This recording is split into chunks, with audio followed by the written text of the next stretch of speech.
All right, welcome everyone. Today we're going to go on a journey through 3,000 years of hypnosis history, but this isn't your typical dry kind of academic lecture. Every technique I'm about to show you has a direct connection to what you do in your practice today. And I want you to imagine for a moment that you're standing in the desert looking at the great pyramids of Gaza. And it's already ancient when our story begins because our first written records of hypnosis are found in Egyptian papyrus scrolls that are about 3,000 years old. Now, the fascinating thing is that every component we use today, induction, suggestion, transformation, was already being practiced by healers who never heard the word hypnosis. They're using the same fundamental principles that make your sessions successful today. So let's discover how the masters of the past created the foundation for everything you do as a modern hypnotist.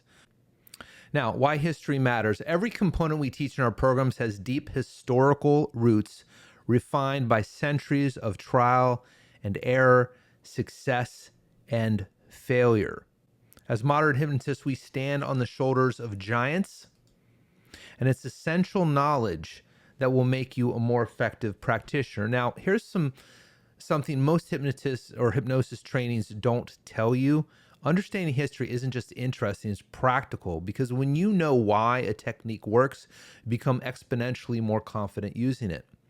Let me tell you about a student of mine. We'll call her Sarah. She was struggling with confidence during inductions. She knew the words, she knew the steps, but something was missing. Then I told her about James Braid, the father of modern hypnotism, and how he discovered that the power wasn't in mysterious forces. It was in simple, systematic relaxation and focused attention. And suddenly, when Sarah learned this, her whole approach changed. She wasn't trying to do something mystical anymore. She was applying a scientifically validated technique that has worked for over 180 years. So her success rate just doubled within weeks. And that's why we're here today. Every technique that you'll learn has been tested by thousands of practitioners across centuries. So you're not experimenting, you're using proven methods. Now, let me paint a picture for you. It's 1550 BCE in ancient Egypt. A scribe is carefully recording medical procedures on papyrus, what we now call the Ebers papyrus. And among the treatments for various ailments, he describes techniques that we would instantly recognize as hypnosis. These healers would have patients lie in quiet, darkened rooms. They'd use rhythmic chanting and focused attention to induce altered states of consciousness. Does it sound familiar? Guess what? They were doing inductions. Now, fast forward a few centuries to ancient Greece. The Asclepian temples were essentially the world's first hypnosis clinics. Patients would travel from across the Mediterranean to experience healing rituals that combined environmental control with sacred spaces and specific types of lighting, expectation building, the reputation of the temple, induction techniques like ritual procedures, focused attention, suggestion in the form of healing imagery and metaphors, and post-hypnotic reinforcement, which is instructions for ongoing healing. These ancient healers understood something profound: the mind's power to heal the body through focused attention and suggestion. And they didn't have our scientific explanations, but they had something equally valuable: centuries of successful results. Now, here's one of my favorite stories from the hypnosis history, and it perfectly illustrates how hypnosis works even when people don't understand what they're doing. And this is about the French monarchs and healing. So for centuries, French and English kings claimed that they could heal people through what's called royal touch. Thousands of people would travel to the royal courts believing that simply being touched by the king could cure the ailments. And here's the remarkable part: it often worked. Was there something magical about royal blood? Of course not, but think about the hypnotic elements. Okay, so there was the setting, the magnificent places, the elaborate ceremonies, hundreds of witnesses. There was the authority, the most powerful person in the kingdom. There was the expectation, absolute belief that healing would occur. There was the ritual, the formal prescribed procedures that focused attention. And there was suggestion, the clear statements about healing and recovery. Now, Franz Mesmer is one of the most fascinating figures in hypnosis history. He was a man who was completely wrong about the science, but absolutely brilliant about the practice. Picture this.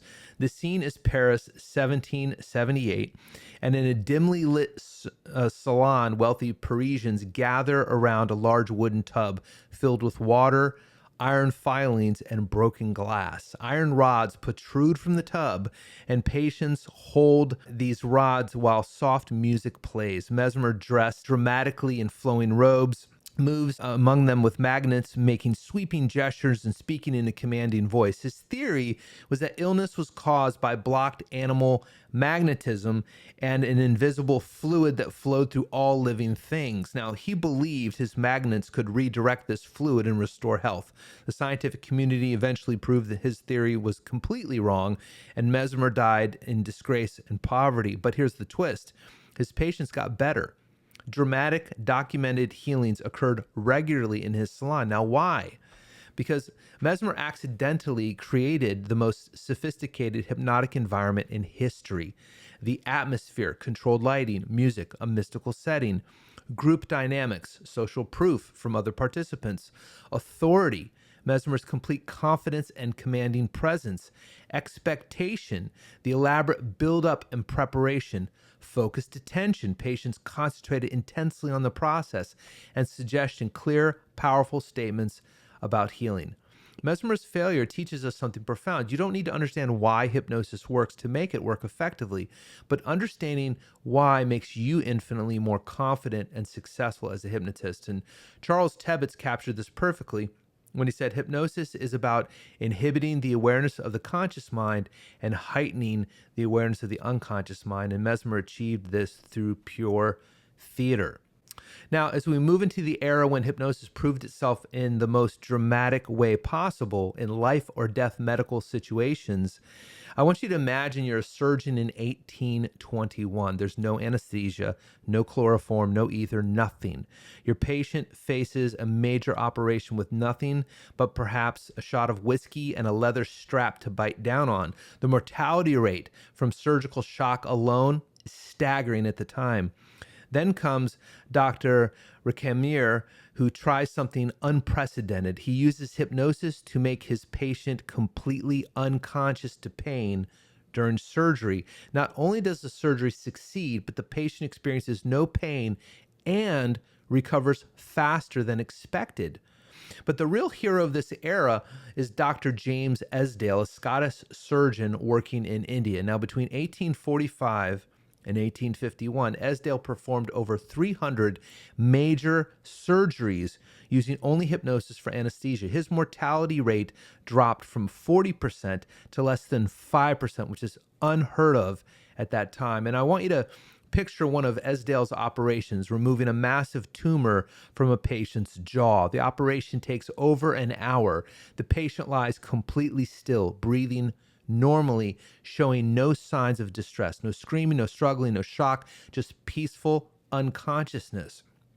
Esdale's detailed records showed that he performed amputations, tumor removals, cataract extractions, dental procedures, and childbirth assistance, all with hypnosis as the only pain control. His success was so dramatic that the Indian government built him a special hospital where he could train other doctors in his techniques.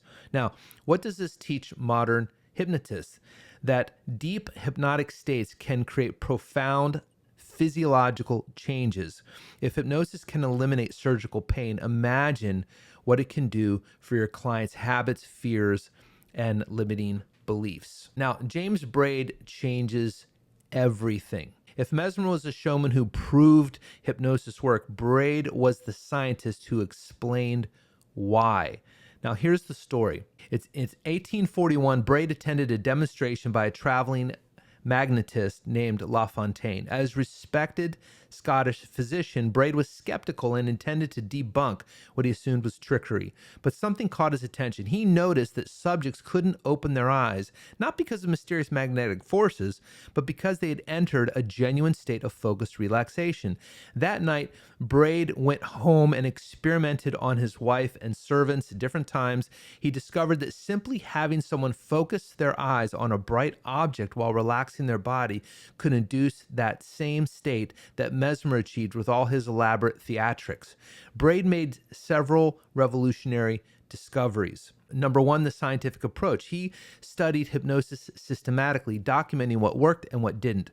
He used a simplified method: no magnets, no mysterious fluids, just relaxation and focused attention. In fact, he coined the term hypnosis. He gave us the words hypnosis and hypnotism from the Greek word for sleep, though he later regretted this, knowing hypnosis wasn't sleep. And he created systematic inductions. He developed a step-by-step procedure that pretty much anyone could learn. Now, here's what's remarkable. Every time you guide someone through a progressive relaxation induction, you're using Bray's 180-year-old discovery. When you have them focus on their breathing, relax their muscles systematically, and shift into an alpha brainwave state, that's Braid's technique, refined but fundamentally unchanged. Braid proved that hypnosis wasn't mystical or supernatural. It was natural, learnable skill that worked through specific, predictable mechanisms, and that understanding should make you incredibly confident in your abilities. Now we come to the giants whose shoulders we stand on today. These four men took hypnosis from a curiosity to a professional, systematic healing art. Okay, now first one we have here is Dave Ellman. The efficiency expert Dave Ellman started actually as a radio show host, not a doctor, but he had a problem. His father was dying and medical hypnosis was the only thing that gave him relief. Young Dave watched hypnotists work and thought, this is taking way too long. So Ellman developed rapid induction techniques that could achieve deep hypnotic states in minutes instead of hours. He was so successful that he began teaching physicians. Now, over his career, he trained an estimated 10,000 doctors in his methods. Ellman's greatest innovation was fractionation, bringing people in and out of hypnosis to deepen the state quickly. Every time you use an Ellman induction or test for hypnotic depth with convincers, you're using his techniques. Now, next up is Milton Erickson. He's the master of indirect suggestion, and Erickson was perhaps the most naturally gifted hypnotist who ever lived. Paralyzed by polio twice, he spent years observing human behavior with incredible precision. He developed what we now call conversational hypnosis and the ability to induce trances and deliver suggestions through seemingly casual conversation and storytelling. Erickson received every major psychiatric award, but more importantly, he showed us that hypnosis could be artistic, elegant, and individually tailored to each person's unique psychology.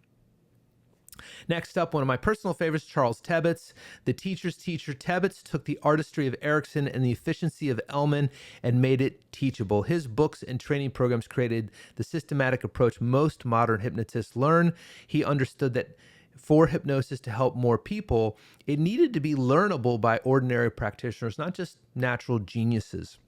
And then finally, we have Gil Boyne. The innovator Boyne created what Charles Tebbets called the first totally new methods in more than 40 years. His power programming and rapid therapy techniques proved that dramatic life changes could happen in single sessions, not months or years of therapy. And each of these masters contributed essential elements that we use in every session today. Now, this is one of my favorite stories because it teaches us something crucial about what makes hypnosis work. And let me be very clear here. Freud made massive contributions to the field of psychology. One of the most impressive contributions he made was this idea that we are really driven less by our conscious thoughts and more by our unconscious fears and desires that lay latent in our unconscious mind. So I'm a huge fan of Freud. Let me just be clear about that. But I want you to picture young Sigmund Freud in 1885 traveling to Paris to study with the great Jean-Martin Charcot, who was using hypnosis to treat hysteria. Freud was fascinated and determined to master this powerful technique. He studied intensively, learned all the methods, and returned to Vienna ready to revolutionize medicine with hypnosis. Now, there was just one problem. Freud was terrible at it.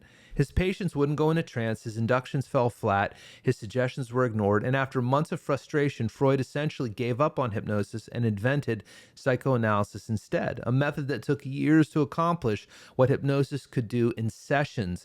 Now, this brings up a really interesting question. Why did Freud fail when others succeeded? It wasn't intelligence, because Freud was brilliant. It wasn't knowledge. He studied with the best teachers. The problem was presence and confidence. Effective hypnosis requires a commanding presence, and Freud was analytical and tentative. It also requires absolute confidence, and Freud questioned everything, including himself. It requires clear, authoritative communication. Freud spoke like a professor, not like a hypnotist. And most importantly, belief in the process. Freud was always analyzing rather than trusting. This teaches us something vital. Skill, confidence, and presence matter more than academic understanding. You can know everything about hypnosis theoretically, but if you don't project confidence and authority, it won't work effectively. Now, the irony is that Freud spent decades uncovering through psychoanalysis what skilled hypnotists could discover in minutes. He took the long way around his own limitations. The lesson for you: master the confidence and presence first, and the techniques will flow naturally. Now, recognition by established institutions wasn't just an honor, it was a battle fought over decades by practitioners who knew hypnosis worked, but had to prove it to skeptical authorities. So in 1847, the Catholic Church, this was huge. For centuries, anything that looked like altered states of consciousness was viewed with suspicion by the church. When Pope Pius the Ninth officially approved hypnosis for medical use, it sent shockwaves through the European society. Suddenly, it was not only acceptable, but endorsed by one of the world's most conservative institutions. And I love this story. Father Gasser, a Catholic priest, had been using what we now recognize as hypnotic techniques for healing. When criticized, he defended his methods by saying he was simply using God-given natural abilities to help people. The church investigated thoroughly and concluded that hypnosis was indeed a natural phenomena that could be used for good. Now, in 1955, the British Medical Association, after years of careful study, the BMA officially approved hypnosis for medical use. This wasn't a casual endorsement. British medical authorities are notoriously conservative. They reviewed thousands of cases, conducted controlled studies, and concluded that hypnosis was not only legitimate but valuable for medical practice. Then in 1958, the American Medical Association, the AMA's approval was the gold standard. American medicine had been particularly skeptical, but the evidence was overwhelming, and the AMA stated that hypnosis was a legitimate medical tool with proven therapeutic value. Now, here's what's fascinating.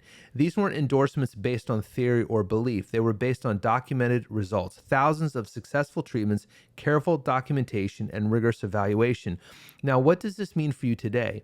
You're not practicing some fringe technique. You're using a medically recognized, scientifically validated therapeutic method that has official approval from the world's most respected medical institutions. When clients asked about the legitimacy of hypnosis, you can confidently tell them it's been medically approved for over 65 years. Now, I will say this: unlike the American Psychological Association, which maintains active support for hypnosis through Division 30, Society of Psychological Hypnosis, the AMA has officially remained neutral since 1987. Now, this doesn't mean that hypnosis lacks medical legitimacy. Individual physicians and medical specialties continue to use and research hypnotic techniques. But despite the 1987 policy rescission, the 1958 AMA approval had lasting effects on American medicine. It helped legitimize hypnosis during a crucial period of professional development, contributing to the founding of organizations like the American Society of Clinical Hypnosis, established in 1957, and paved the way for continued medical research and application of hypnotic techniques. And this relationship illustrates the complex evolution of medical attitudes towards hypnosis, from skepticism to endorsement to official neutrality, while practical clinical uses continue to grow based on research evidence rather than organizational mandates. Now, after studying 3,000 years of hypnosis history, certain patterns emerge, okay? Every successful practitioner, from ancient Egyptian healers to modern masters, use these same 7 elements. They might have called them different names or explained them differently, but the core components never change. 1, induction. From ancient temple rituals to modern progressive relaxation, every effective hypnotist has found ways to shift the client's brain from beta waves, normal waking consciousness, to alpha waves, relaxed receptive state. The methods vary: chanting, music, focused breathing, music, relaxation, but the goal is identical. Number 2, suggestion. This is the heart of hypnosis. Ancient healers used imagery and metaphor. Modern hypnotists use carefully crafted language, but the principle remains: presenting ideas to the receptive subconscious mind in ways that bypass critical analysis. Number 3, saturation. Gil Boyne called this overwhelming the critical faculty. Whether it's repeated temple rituals or multiple compelling reasons to change, successful hypnotists have always understood that you need to give the subconscious mind more reasons to accept change than to resist it. Number 4, compounding. Ancient healers connected healing to daily activities, seeing certain symbols, performing specific actions. Modern hypnotists link the new behavior to existing habits. The technique of anchoring change to regular experiences spans millennia. 5, post-hypnotic suggestion. Every culture that used hypnosis understood that real work happens after the formal session ends, whether it's carrying a talisman, performing daily rituals, or modern triggers like every time you see red. The principle of future-oriented suggestions is universal. 6, count up. Even ancient practitioners knew the importance of properly ending the altered state. Ceremonial transitions, awakening rituals, or modern counting procedures, the safe return to normal consciousness has always been crucial.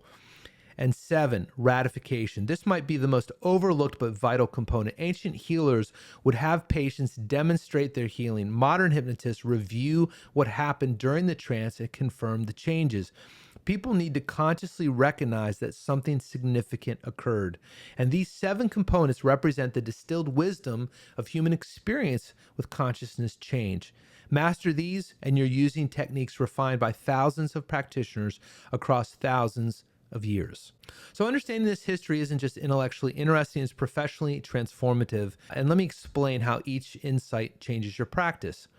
Number 1, hypnosis is natural. Humans have been doing this for 3,000 plus years. When clients express skepticism or fear, you can honestly tell them that hypnosis is as natural as meditation, prayer, or any form of focused relaxation. It's not some modern invention or parlor trick. It's a fundamental human capacity that's been recognized and utilized across all cultures and centuries.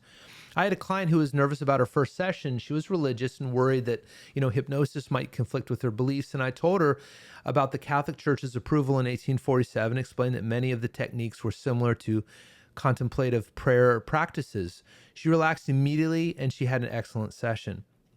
The fundamentals never change, only explanations evolve. This gives you a tremendous confidence because you're not experimenting with unproven methods, you're applying time-tested principles. The ancient Egyptians didn't understand brainwaves, but they knew how to induce relaxed, receptive states. And we just have better explanations now. Next one is confidence matters. Every master possessed unshakable belief. From royal healers to modern masters, confidence is the common thread. This isn't arrogance, it's professional certainty based on historical precedent. When you know that these techniques have worked for millennia, your confidence becomes authentic and contagious. Next one is results prove effectiveness. From ancient temples to modern clinics, you are part of an unbroken chain of successful practitioners. When you help someone overcome a phobia or break a habit, you're participating in a tradition that stretches back to the dawn of civilization. That's a profound and powerful thing to do. And finally, systematic approaches work best. Clear, repeatable methods. The most successful practitioners throughout history developed systematic approaches. Improvisation has its place, but structure and methodology create consistent results. Now, we live in the golden age of hypnosis, and we have advantages that previous practitioners could never imagine, yet were built on their foundations of proven principles. First one is scientific understanding of brainwaves. We can now measure what ancient practitioners could only observe. We know that alpha waves, 8 to 12 hertz, create an optimal state for suggestion. We understand neuroplasticity, how the brain physically changes based on repeated thoughts and experiences. This isn't just theory, it's measurable science. Secondly, we have refined techniques from centuries of practice. Every generation of hypnotists has refined their methods. We've kept what works and discarded what doesn't. The progressive muscle relaxation you use combines Jacobson's research, Braid's observations, and ancient relaxation practices. It's the best of all worlds. Professional training and ethical standards. Unlike the traveling magnetists of the 1800s, modern hypnotists have professional organization, ethical guidelines, and systematic training programs like the one that you're in. This protects both practitioners and clients while maintaining high standards. The next is integration with other therapeutic approaches. Modern hypnosis works beautifully with cognitive behavioral therapy, mindfulness practices, medical treatment, and NLP coaching. We're not competing with other approaches, we're enhancing them. Research validation of effectiveness. We now have thousands of controlled studies proving hypnosis's effectiveness for everything from pain management to habit change. When a client asks for evidence, we can provide it. But here's the beautiful thing. Despite all these modern advances, the core remains unchanged. You still need a willing subject who wants to change, a confident hypnotist who knows what they're doing, and systematic application of proven principles. Technology changes, explanations evolve, but human consciousness operates by the same principles it always has. We're just better at understanding and applying them. Now, I want you to close your eyes for a moment. I want you to imagine this scene. You're sitting with a client who's been struggling with anxiety for years. As you guide them into a relaxed, focused state, you're not just using techniques you learned in training, you're channeling thousands of years of human wisdom. Now, first, there's Mesmer's dramatic flair. You understand the power of atmosphere, expectation, and commanding presence. Your confidence creates the environment where the change becomes possible. Then there's Braid's scientific precision. You know exactly what you're doing and why, and your systematic approach ensures consistent results.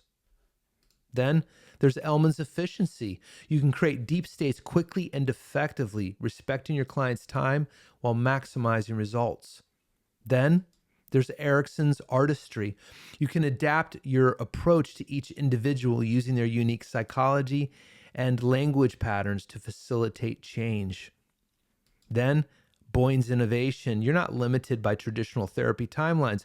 You believe in rapid, dramatic transformation because you know it's possible. And it even goes beyond the recent masters. When you place your hand on someone's shoulder and speak with quiet authority, you're echoing the royal healers who understood the power of touch and status.